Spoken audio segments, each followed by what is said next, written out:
ناظرین، حضرت حلیمہ سعدیہ رضی اللہ عنہا اپنی بستی سے روانہ ہوئیں۔ ان کے ساتھ ان کا دودھ پیتا بچہ اور شوہر بھی تھے۔ حضرت حلیمہ سعدیہ رضی اللہ عنہا دوسری عورتوں کے بعد مکہ میں داخل ہوئیں۔ ان کی اونٹنی بہت لاغر تھی جو بہت آہستہ آہستہ چلتی تھی، جس کی وجہ سے وہ سب سے آخر میں داخل ہوئیں۔ ناظرین، اس زمانے میں عرب کا دستور یہ تھا کہ جب عرب کے ہاں کوئی بچہ پیدا ہوتا تو وہ دیہات سے آنے والی دائیوں کے حوالے کر دیتے تھے تاکہ دیہات میں بچے کی نشوونما بہتر ہو اور وہ خالص عربی زبان سیکھ سکے۔ دائیوں کا قافلہ مکہ میں داخل ہوا۔ انہوں نے ان گھروں کی تلاش شروع کی جن میں بچے پیدا ہوئے۔ بہت ساری دائیاں جناب عبدالمطلب رضی اللہ عنہ کے گھر بھی آئیں۔ نبی اکرم صلی اللہ علیہ وآلہ وسلم کو دیکھا، لیکن جب ان کو معلوم ہوا کہ یہ بچہ تو یتیم پیدا ہوا ہے تو اس خیال سے چھوڑ کر آگے بڑھ گئیں کہ یتیم بچے کے گھرانے سے ان کو کیا ملے گا۔ اسی طرح دائیاں آتی اور جاتی رہیں۔ کسی نے آپ کو دودھ پلانا منظور نہ کیا، اور کرتی بھی کیسے؟ یہ سعادت تو حضرت حلیمہ سعدیہ رضی اللہ عنہا کے حصے میں آنا تھی۔ جب حضرت حلیمہ سعدیہ رضی اللہ عنہا مکہ پہنچی تو ان کو معلوم ہوا کہ سب کو کوئی نہ کوئی بچہ مل گیا ہے اور وہ بغیر بچے کے رہ گئی ہیں، اور اب کوئی بچہ باقی نہیں بچا۔ ہاں، ایک یتیم بچہ ضرور باقی ہے جسے دوسری عورتیں چھوڑ گئی ہیں۔ حلیمہ سعدیہ رضی اللہ عنہا نے اپنے شوہر عبداللہ بن حارث سے کہا، خدا کی قسم مجھے یہ بات بہت ناگوار گزر رہی ہے کہ میں بچے کے بغیر جاؤں جبکہ دوسری سب عورتیں بچے لے کر جائیں۔ یہ مجھے تانے دیں گی، اس لیے کیوں نہ ہم اس یتیم بچے کو لے لیں۔ عبداللہ بن حارث نے کہا، کوئی حرج نہیں، ہو سکتا ہے اللہ اسی بچے کے بدلے ہمیں خیر و برکت عطا فرما دے۔ چنانچہ حضرت حلیمہ سعدیہ رضی اللہ عنہا عبدالمطلب کے گھر آئیں۔ جناب عبدالمطلب اور حضرت آمنہ نے انہیں خوش آمدید کہا۔ پھر حضرت آمنہ انہیں بچے کے پاس لے آئیں۔ آپ اس وقت ایک اونی چادر میں لپٹے ہوئے تھے۔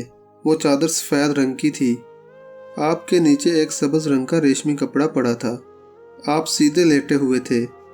آپ کی سانس کے ساتھ مشک کی سی خوشبو نکل کر پھیل رہی تھی۔ حضرت حلیمہ سعدیہ رضی اللہ عنہا آپ کے حسن و جمال کو دیکھ کر حیرت زدہ رہ گئیں۔ آپ اس وقت سوئے ہوئے تھے۔ انہوں نے جگانا مناسب نہ سمجھا، لیکن جو ہی انہوں نے اپنا ہاتھ آپ کے سینے پر رکھا آپ مسکرا دیے اور آنکھیں کھول کر ان کی طرف دیکھنے لگے۔ حضرت حلیمہ سعدیہ رضی اللہ عنہا فرماتی ہیں، میں نے دیکھا آپ صلی اللہ علیہ وآلہ وسلم کی آنکھوں سے ایک نور نکلا جو آسمان تک پہنچ گیا۔ میں نے آپ کو گود میں اٹھا کر دونوں آنکھوں کے درمیانی جگہ پر پیار کیا۔ پھر آپ کی والدہ اور عبدالمطلب سے اجازت چاہی، بچے کے لیے قافلے میں آئی۔ میں نے آپ کو دودھ پلانے کے لیے گود میں لٹایا تو آپ دائیں طرف سے دودھ پینے لگے۔ پہلے میں نے آپ کو بائیں طرف سے دودھ پلانا چاہا تو آپ نے دودھ نہ پیا، دائیں طرف سے فوراً دودھ پینے لگے۔ بعد میں بھی آپ صلی اللہ علیہ وآلہ وسلم کی یہی عادت رہی، آپ صرف دائیں طرف سے دودھ پیتے رہے، بائیں طرف سے میرا بچہ دودھ پیتا رہا۔ پھر قافلہ روانہ ہوا۔ حلیمہ سعدیہ رضی اللہ عنہا فرماتی ہیں، میں اپنی اونٹنی پر سوار ہوئی، پھر ہماری اونٹنی اس قدر تیز چلی کہ اس نے پورے قافلے کو پیچھے چھوڑ دیا۔ پہلے وہ لاغر ہونے کی وجہ سے سب سے پیچھے رہ گئی تھی۔ قافلے کے باقی لوگ حیران ہو کر پوچھنے لگے، اے حلیمہ، یہ آج کیا ہو رہا ہے؟ تمہاری اونٹنی اس قدر تیز کیسے چل رہی ہے؟ کیا یہ وہی اونٹنی ہے جس پر تم آئی تھی، جس کے لیے ایک ایک قدم اٹھانا مشکل تھا؟ جواب میں نے ان سے کہا، بے شک یہ وہی اونٹنی ہے، اللہ کی قسم اس کا معاملہ عجیب ہے۔ پھر یہ لوگ بنو سعد کی بستی پہنچ گئے۔ ان دنوں یہ علاقہ خشک اور قحط زدہ تھا۔ حلیمہ سعدیہ رضی اللہ عنہا فرماتی ہیں، اس شام جب ہماری بکریاں چر کر واپس آئیں تو ان کے تھن دودھ سے بھرے ہوئے تھے، حالانکہ پہلے ایسا کبھی نہیں ہوا کرتا تھا۔ ان میں دودھ بہت کم اور مشکل سے نکلتا تھا۔ ہم نے اس دن اپنی بکریوں کا دودھ دھویا تو ہمارے سارے برتن بھر گئے اور ہم نے جان لیا کہ یہ ساری برکت اس بچے کی وجہ سے ہے۔ آس پاس کی عورتوں میں بھی یہ بات پھیل گئی۔ ان کی بکریاں بدستور بہت کم دودھ دے رہی تھیں، غرض ہمارے گھر میں ہر طرف ہر چیز میں برکت نظر آنے لگی۔ دوسرے لوگ تعجب میں رہے۔ اس طرح 2 ماہ گزر گئے۔